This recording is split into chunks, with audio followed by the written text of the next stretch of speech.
ഒരു ദിവസം കാട്ടിൽ സൂത്ര, ഇതെന്താണ് കയ്യിൽ? ഇതൊരു തുണിയാണെന്ന് കണ്ടാൽ അറിഞ്ഞുകൂടെ ഷേരു? ഇത് വേട്ടക്കാരിട്ടിട്ട് പോയതാണ്. എനിക്ക് വഴിയിൽ കിടന്ന് കിട്ടിയതാണ്. നമുക്ക് ഇതുകൊണ്ട് എന്താണ് കാര്യം സൂത്ര? എന്തെങ്കിലുമൊക്കെ കാണുമെന്നേ, നമുക്ക് നോക്കിയിരിക്കാം. അപ്പോൾ പെട്ടെന്ന് പടക്കോ ചടക്കോ ചടക്കോ പടക്കോ എന്ന് പറഞ്ഞ് എന്തൊക്കെയോ സൗണ്ട് കേട്ടു തുടങ്ങി.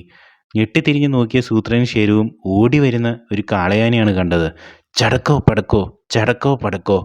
ഓടി വന്ന കാളയാൻ ഈ സൂത്രനെയും ഷേരുവിനെയും ഇടിച്ചു തെറിപ്പിച്ചിട്ടു. അയ്യോ എന്ന് പറഞ്ഞുകൊണ്ട് അവർ തലകറങ്ങി വീണു. അത് കണ്ട കാളയാൻ പറഞ്ഞു, ചുവപ്പ് നിറം കണ്ടാൽ എനിക്ക് കലിയിളകുമെന്ന് നിങ്ങൾക്ക് അറിഞ്ഞുകൂടെ? ഈ മിനകെട്ട സാധനം ഇനി ഇവിടെ കണ്ടുപോകരുത് എന്നും പറഞ്ഞുകൊണ്ട് മാസ് ലുക്കിൽ കാളയാൻ ഒരൊറ്റ പോക്ക്. ഇത് കണ്ടുകൊണ്ട് ദേഷ്യപ്പെട്ട് സൂത്രം പറഞ്ഞു, ഇവനാരാ? കാട്ടിലെ പ്രധാനമന്ത്രിയോ? ഇവനെ നമുക്കൊരു പാഠം പഠിപ്പിക്കണം. ഒരെണ്ണമല്ല സൂത്ര, 2 എണ്ണം പഠിപ്പിച്ചേക്കാം ഇവനെ. അതിനായിട്ട് നമുക്ക് ഈ കല്ലിനെ ഈ ചുവന്ന തുണി കൊണ്ട് പൊതിഞ്ഞിടാം. ചുവപ്പ് കളറ് കണ്ട് അവൻ ഓടി വന്നിടിക്കും. അപ്പോഴോ അവൻ്റെ കൊമ്പ് രണ്ടും ചടക്കോ പടക്കോ ചടക്കോ പടക്കോ എന്ന് പറഞ്ഞ് ഒടിഞ്ഞു പൊക്കോളും.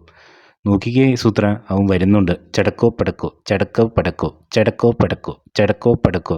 ഇവന്മാരോട് എത്ര പറഞ്ഞാലും മനസ്സിലാവില്ലേ എന്നും പറഞ്ഞ് കളയനെ ഒറ്റ ഇടി. ഐ!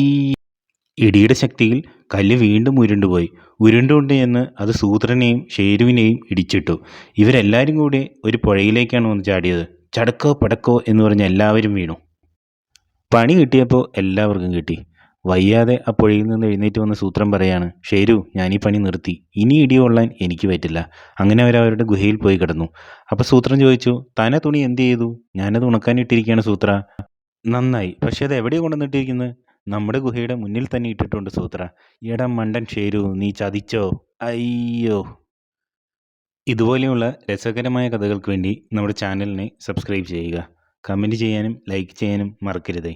നന്ദി, നമസ്കാരം.